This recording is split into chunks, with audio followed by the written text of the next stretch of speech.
Hello friends. So today I'll be discussing about what is this economics and Adam Smith, who is known as the father of economics, why he is known as the father of economics.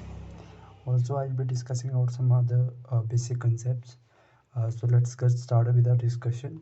So first of all, the word economics has been derived from Greek word and that is oikonomia, that means household management.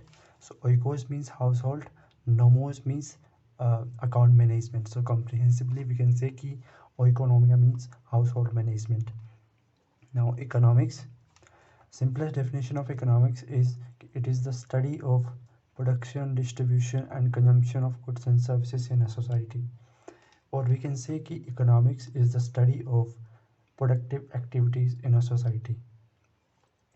Now there are different definitions of economics are given by different economists, and mainly we study four definitions related to economics. Uh, that is the definition of economics related to wealth, definition of economics related to welfare, related to scarcity, and related to growth. So Adam Smith gave the definition of wealth. So Adam Smith, who is known as the father of economics, he was born in 1723 and he gave this definition of economics. Economics is the science of wealth.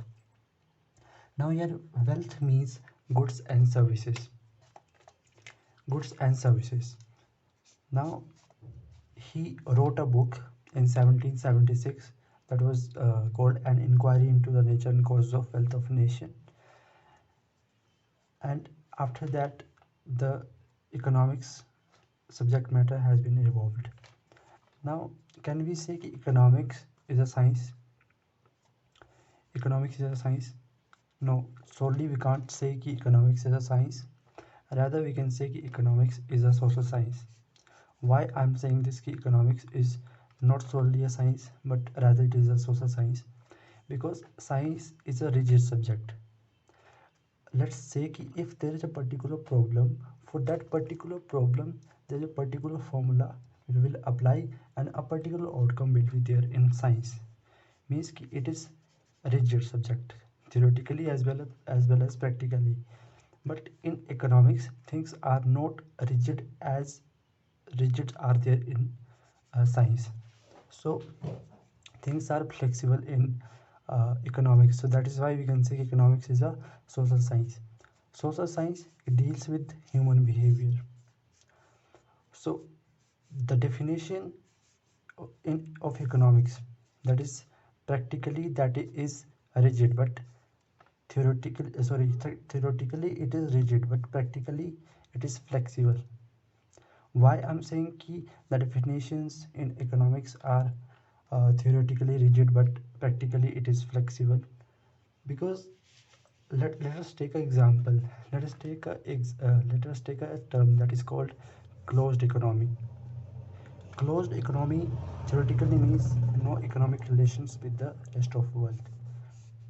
No economic relation with the rest of the world. But do you think the things are there practically like this no economic relation with the rest of the world? Let's take an example uh, before this pre-reform era, before 1991, India was a closed economy. And after 1991, we adopted the policy of LPG, that is liberalization, privatization, and globalization. We opened our economy. But before that, we were called as closed economy. But do you think that before 1991, the scenario was like this: we are not having any trade with other countries, or we are not importing or exporting the commodities to other countries? We were exporting, but in a small proportion. That was in a small or little proportion. So the closed economy, we were called closed economy, but theoretically, practically things are different.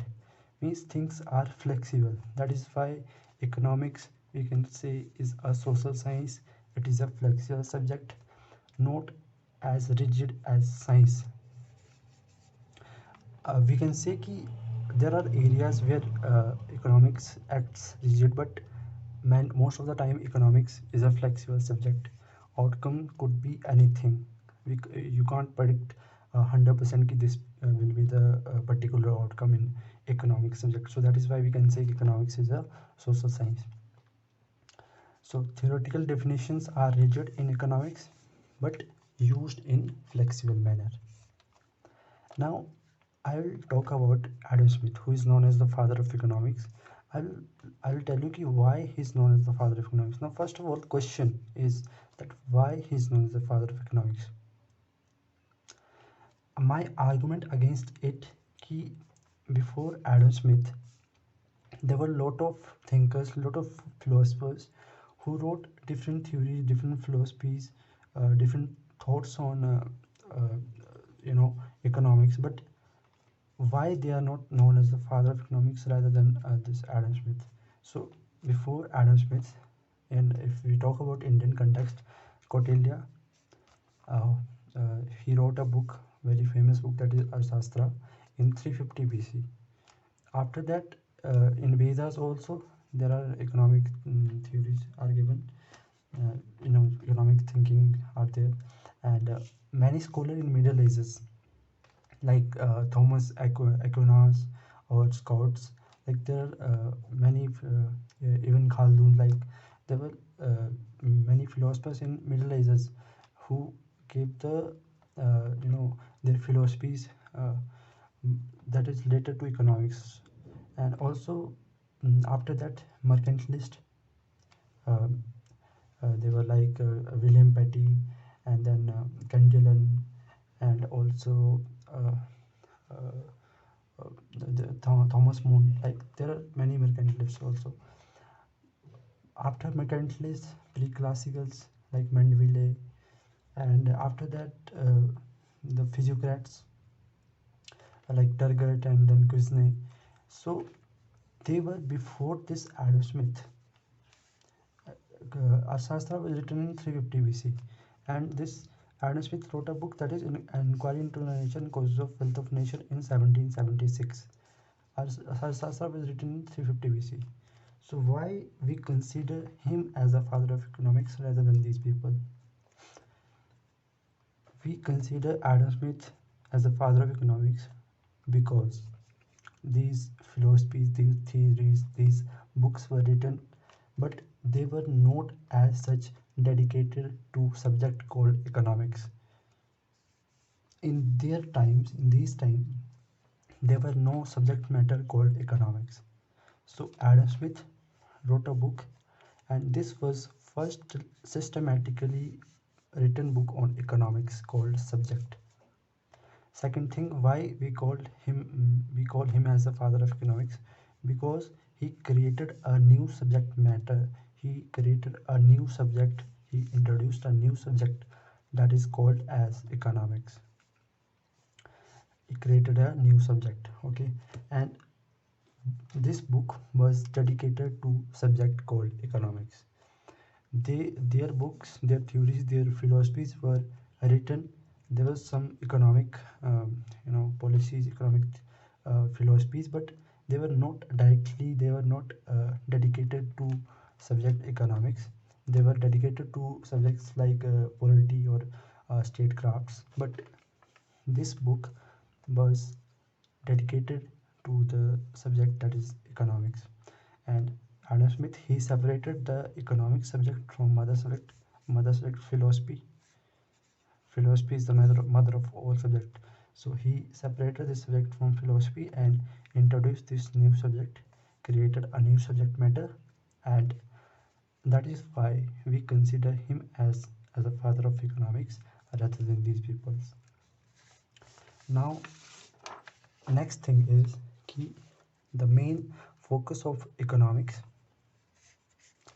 main concern of economics is resource allocation. Resource allocation, or we can say this is the central problem of economy. Central problem of economy is resource allocation. Resource allocation means we are having limited resources as against of unlimited ones. So we have to optimally use the resources so that we can maximize the welfare.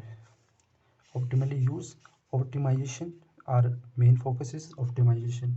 So optimally use the resources and increase the welfare. Okay, now the definition of scarcity was given by Robbins. This was this key. We are having limited sources and unlimited funds, so we have to optimally use that scarce resources. Now the question here is, we study economics because of this thing key, we have to allocate the resources, and because limited resources and unlimited funds, so we have to optimally use the resources. That is why we study economics. Now here question is, if there are unlimited resources in the world, if there are unlimited resources in the world, so do we need economics if there are unlimited resources? No, we don't need it. Why we will need the economics? Because there are unlimited resources, so we can produce as much as we want the goods and services. We produce anything, we produce any amount of commodities. We have to optimally use the resources because resources are limited, and that is why we have to make a particular plan. So, and that plan comes under this economics. But if there are unlimited resources, why we'll make the plan? We can produce anything, we can produce any amount of commodity, any amount of goods. So we don't need the economics. But this is not the case. The case is ki we're having limited resources as against our unlimited ones. That is why we study the economics largely, we can say. Now here's the thing, economics and economy. What's the difference between economy and economics? Economics is a subject that we studied earlier. The economics is the study of productive activities in a society, or you can say ki economics is the study of production, distribution, consumption of goods and services in a society. Economy is productive activities in a particular region. Economy that refers to the productive activities happening in a particular region. We can say economy of India, that is a particular region, that is a particular boundary. We are putting a particular boundary to that, and we are saying ki economic activities like production, distribution, consumption happening in a particular boundary, particular periphery, that is called economy. We can say ki economy of India, economy of China, economy of USA, economy of Japan. This is called economy. And economics we study as whole. We study production, distribution, consumption, inflation, deflation. We study as subject, as whole. There's no boundary key of particular region. We can study in case of any boundary, in any infinite boundary. We can study economics, but in economy we have to put a particular boundary, and after that we will study the about the economic activities happening in a particular region. That is called economy, and that is economics. Okay, now next thing is, economics is divided into two particular branches, that is microeconomics and macroeconomics. This economics was divided into two branches uh, uh, by Ragnar Frisch. He was the professor in Oslo University, and he divided economics into two branches. Microeconomics, it studies the behavior of individual economic unit,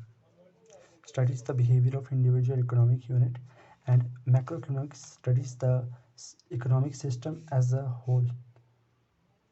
In microeconomics, we study about the income of a particular person, or the we can say ki output of a particular firm, or we can say ki price of a particular commodity. And in microeconomics we study aggregates as well as averages.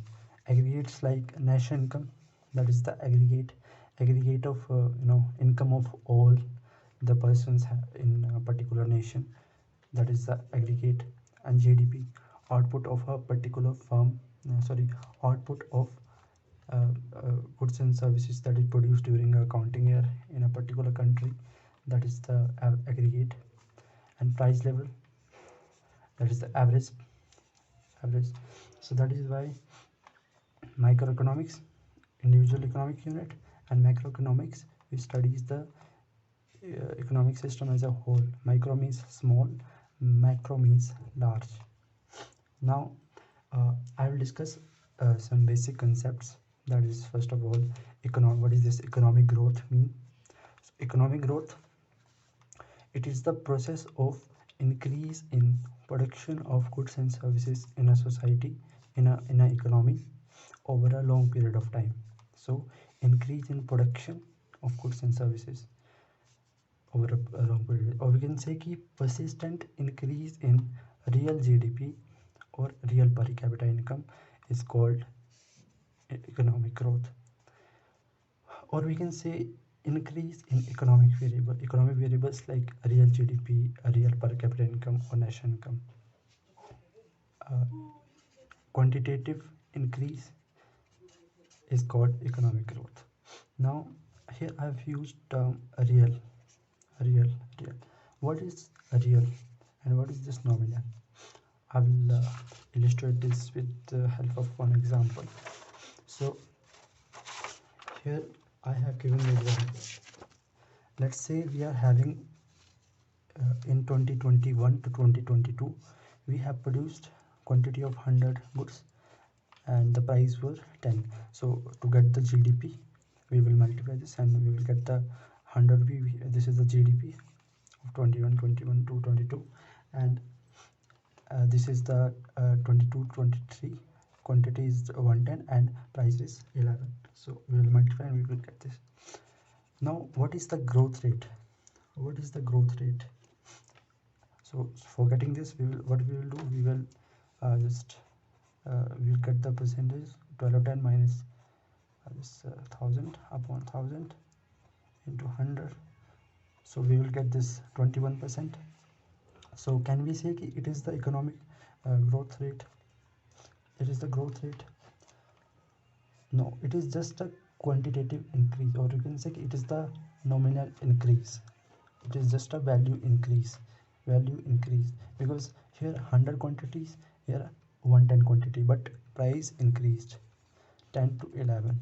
So can we say it is the actual growth? No, it is not the actual growth. Actual growth is this one, because here price also increased now. So actual growth is 100 to 110. So this is just a quantitative increase, that is 10%.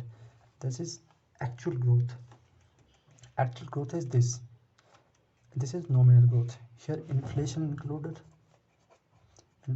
is included, like price level increased, quantity increased, we can say quantity increased, but price also increased now. So inflation increased. So actual growth is not 21, actual growth is 10%, and this is nominal growth. Nominal growth means money value.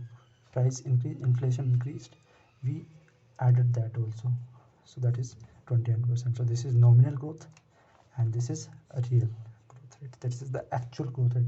Actual growth happened in economy. We are not adding inflation into this. Now next thing is economic development. What is economic development?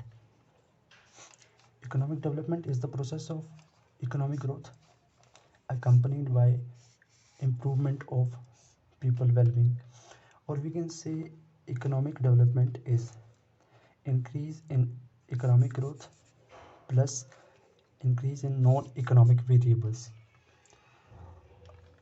or we can say refers to progressive change in socio-economic structure of an economy. And what is this socio-economic structure? Socio-economic structure, this is like health, education, nutrition, infrastructure. This is the socio-economic structure. So economic growth, economic development, economic growth will happen there, plus non-economic variables like health, life expectancy, education, nutrition, and this hospital infrastructure. This kind of things will increase. Then we can say economic development is happening in a particular country or particular nation, particular economy. Now what is the difference between economic growth and what is this economic development? So economic growth, here we talk only about increase in production increases, but in economic development production increases means economic growth happens, Plus social welfare also happens. Social welfare, health facilities increase, life expectancy increase, nutrition value increase, these kind of things also increase in this economic development. Economic growth is a unidimensional concept, means only just one concept, that is increase in production. This is just one concept. But economic development is a multi-dimensional concept. Here production to increases, but also health, life expectancy, education, these kind of social welfare also happens in this economic development. Third thing is economic growth is a quantitative concept. It is a quantitative concept. Quantitative concept means increase in real GDP, real per capita income, real national income. So it is the quantitative concept. It is a qualitative. Qualitative means increase in quality, real life expectancy, education, nutrition. Okay, this is a qualitative concept, but this is just a quantitative concept. Economic growth, it can be achieved without economic growth. It can be achieved without economic development. Sorry, economic growth can be achieved without economic development, but it can seldom be achieved without economic growth. Seldom is scaled. It rarely be achieved without this economic growth. So for this is a requirement, but for this is not the requirement. Now what are the indicators of economic growth? As we have studied earlier, real GDP, real per capita income. And what are the indicators of economic development? They are like STI, this GHI, PQLI. There are a lot others, deprivation related indicators, or we can say psychological well-being related indicators. There are other many indicators related to economic development. So this is all for today. Thank you so much.